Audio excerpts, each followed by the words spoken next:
Assalamualaikum warahmatullahi taala wabarakatuh. Wahai saudaraku, mari subscribe, like, comment, and share channel kami. InsyaAllah menjadi amal jariah buat antum sekalian. Assalamualaikum warahmatullahi taala wabarakatuh. Alhamdulillahirabbil alamin. Wassalatu wassalamu ala asyrafil anbiya'i wal mursalin wa ala alihi wa ashabihi ajma'in. Rabbi shrah li sadri wa yassir li amri wahlul 'uqdatam min lisani yafqahu qawli. Subhanaka la ilma lana illa ma 'allamtana innaka antal alimul hakim. Amma ba'du. Ikhwan rahimakumullah, dimanapun Anda berada, alhamdulillah kita bersyukur kepada Allah Subhanahu wa taala karena sampai dengan hari ini kita oleh Allah masih diberikan kesehatan, masih diberikan panjang umur sehingga kita dapat melaksanakan ibadah puasa ini dengan baik. Allah mudahkan kita untuk melakukan segala aktivitas yang baik, dan mudah-mudahan harapan kami, mudah-mudahan apa yang kita rasakan sekarang ini akan terus kita rasakan pada hari-hari berikutnya sehingga kita dapat kita melalui Ramadan, memasuki Syawal, insyaallah segala apa yang menjadi dosa kita akan diampunkan oleh Allah Ta'ala, dan apa yang menjadi hajat kita akan dimudahkan oleh Allah Ta'ala, dan insyaallah kita akan meraih dengan apa yang sudah Allah janjikan kepada kita.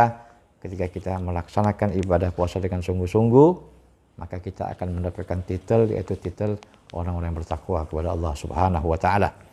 Ikhwani rahimakumullah, sebagaimana kita ketahui, Ramadan bulan yang istimewa. Ramadan bulan yang punya kelebihan daripada bulan-bulan yang lain. Termasuk keistimewaan yang ada pada bulan Ramadan selain ibadah puasa, yaitu ibadah sholat sunnah tarawih. Ikhwan rahimakumullah, sebagaimana kita ketahui bahwa sholat sunnah tarawih ini hanya ada pada bulan Ramadan. Dalil yang berkaitan dengan sholat tarawih ini hadis yang disabdakan Rasulullah SAW. Nabi bersabda, "Man gama Ramadana imanan wa ihtisaban, ghufira lahu ma taqaddama min dhanbihi."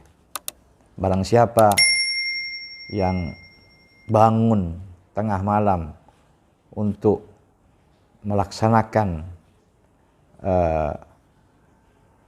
sholat di bulan Ramadan, maka dosa-dosanya akan diampunkan, dosa-dosa yang lalu akan diampunkan oleh Allah Subhanahu wa taala. Ikhwan rahimakumullah, kalimat gama Ramadan ini sepakat para ulama bahwa yang dimaksud dengan gama Ramadan ini adalah salat tarawih, yaitu salat yang dilakukan pada malam hari setelah salat Isya. Ulama sepakat atas kesunahannya. Bahkan sholat sunnah tarawih ini merupakan sholat sunnah yang sangat dikukuhkan, sangat dianjurkan sekali. Sebagaimana yang dikatakan oleh Al-Imam Taqiyuddin Al-Hisni dalam kitabnya Kifayatul Akhyar, ya, halaman 89, beliau mengatakan dalam kitabnya, "Wa amma sholatut tarawih fala syakka fi sunniyatiha wa aqadal ijma' ala dzalik." Beliau mengatakan, adapun salat tarawih maka tidak diragukan lagi tentang kesunahannya, dan para ulama sepakat akan hal itu. Qalahu ghairu wahid, yang mengatakan ini bukan hanya satu ulama, hampir semua ulama mengatakan hal ini. Wala ibrata bi syawadil aqwal, dan tidak perlu dianggap pendapat-pendapat yang menyimpang atau pendapat yang tidak sesuai dengan pendapatnya para ulama ini. Ikhwan rahimakumullah, untuk sholat tarawih itu sendiri memang disunnahkan dan Nabi lakukan. Satu riwayat, Aisyah pernah berkata ketika masuk Ramadan, Nabi keluar dari rumahnya sholat di masjid. Nah, ketika Nabi sholat sunnah tarawih ini di masjid, Akhirnya para sahabat pun ikut hari pertama. Hari kedua ketika Nabi kembali lagi sholat sunnah, yaitu sholat sunnah tarawih ini di masjid, yang ikut mulai banyak hari kedua. Kemudian pada hari-hari berikutnya Nabi tidak jadi keluar. Karena Nabi begitu melihat, begitu Nabi akan keluar dari rumahnya untuk melakukan sembahyang sunnah tadi itu, jumlah sahabat yang ingin ikut berjamaah dengan Nabi itu banyak. Sehingga Nabi mengurungkan dirinya untuk sholat tarawih di masjid, dan itu beliau lakukan sampai akhir Ramadan. Ikhwan rahimakumullah, ketika berjumpa dengan para sahabat dan sahabat bertanya kepada Nabi, kenapa kok Nabi Rasulullah pada hari-hari seterusnya Nabi kok tidak ikut berjamaah? Nabi mengatakan, aku khawatir, kata Rasulullah SAW, ketika aku laksanakan itu, engkau akhirnya menjadikan itu satu kewajiban. Aku tidak mau menyusahkan umatku. Di sini kita melihat bagaimana ghirahnya para sahabat, semangatnya para sahabat ketika melihat satu ibadah. Mereka ingin bagaimana ibadah yang mereka lakukan hari demi hari, waktu demi waktu itu meningkat. Sehingga ketika mereka melihat Nabi melakukan sembahyang sunnah setelah sholat Isya pada bulan Ramadan, ini suatu hal yang sangat mereka inginkan, sehingga mereka berbondong-bondong untuk ikut itu.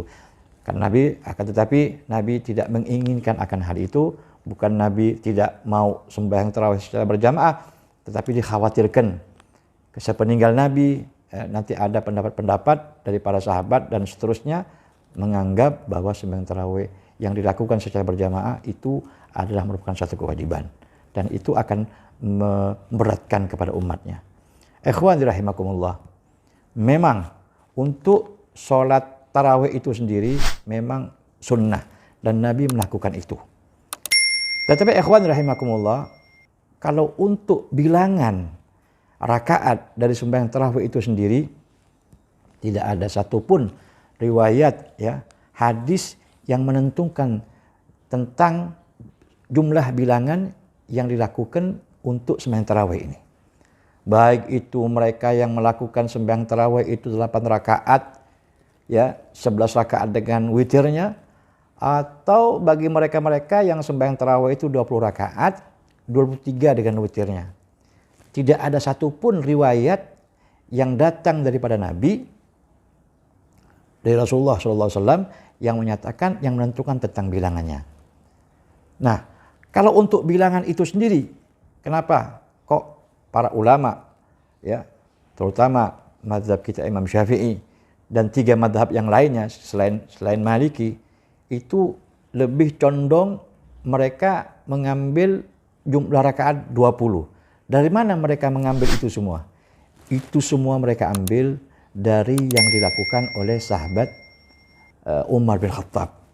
Karena ketika pada era kekhalifaan Umar bin Khattab, ketika Umar bin Khattab melihat masuk Ramadan, para sahabat-sahabat sembahyang sunnah tarawih itu sendiri-sendiri, ada yang di pojok, ada yang di tengah, sehingga timbul pikiran Sayyidina Umar bin Khattab, bagaimana kiranya sembahyang tarawih yang mereka lakukan sendiri-sendiri tadi itu dikumpulkan jadi satu, kemudian ditentukan 20 rakaat. Akhirnya ketika Sayyidina Umar melakukan itu, tidak ada satupun sahabat-sahabat besar ketika itu yang mengingkari apa yang dilakukan oleh sahabat Umar bin Khattab. Dan oleh karena itulah akhirnya apa yang dilakukan oleh Umar bin Khattab ini diambillah oleh para ulama-ulama setelah beliau tentang jumlah bilangan daripada sembahyang tarawih itu sendiri. Jadi ikhwan rahimakumullah, jadi untuk sekali lagi saya katakan, untuk bilangan tidak ada satu riwayat pun dari Rasulullah SAW menentukan bilangannya berapa. Jadi siapapun mereka yang ingin sembahyang tarawihnya itu 8 rakaat, silahkan. 11 rakaat dengan witirnya, silahkan. Barang siapa yang ingin melakukan sembahyang tarawih yang sebagaimana kita lakukan, 20 rakaat kemudian dengan witir 3 rakaat, jadi 23 rakaat, silahkan. Yang mana itu semua menjadi konsensus dari 3 madhab Madhab Syafi'i, Mazhab Hambali, mazhab Hanafi itu 20 rakaat. Sedangkan mazhab Imam Maliki rakaat yang mereka lakukan itu 36 rakaat. Ya. Karena memang pada zaman itu, jadi pada zaman itu di Mekah, para ulama-ulama di Mekah ketika itu, ikhwan rahimakumullah, menurut apa yang saya dapatkan dari para guru-guru saya, jadi ketika mereka sembahyang tarawih itu setiap 4 rakaat mereka tawaf. Setiap 4 rakaat mereka tawaf. Jadi 20 rakaat mereka melakukan 20 rakaat, tapi setiap 4 rakaat mereka tawaf. Tidak ingin kalah dengan ulama-ulama yang ada di Mekah. Nah, karena di Madinah tidak ada Ka'bah untuk mereka tawaf, mereka ganti dengan sholat. Itu ceritanya. Jadi kalau dihubung-hubungkan ya jatuh-jatuhnya ya segitu-gitu itu. Jadi intinya ikhwan rahimakumullah, bahwa untuk jumlah bilangan daripada sembahyang tarawih itu sendiri tidak ada satupun riwayat datang dari Nabi yang menentukan jumlah bilangan itu.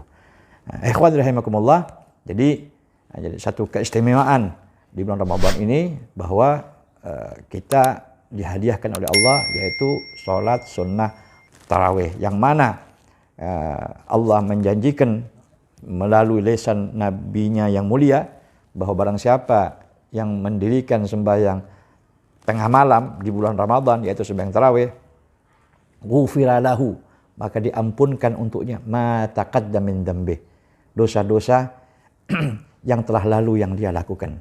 Nah, di sini, kalau untuk hadis ini yang khilaf adalah kata-kata ma taqaddam tadi itu. Jadi kalau untuk gama itu sepakat para ulama, yang dimaksud man gama Ramadana itu sepakat para ulama itu sholat tarawih. Nah, untuk mata kaddama di sini ulama yang khilaf. Ada yang mengatakan yang mata kaddama dosa ini dosa-dosa kecil.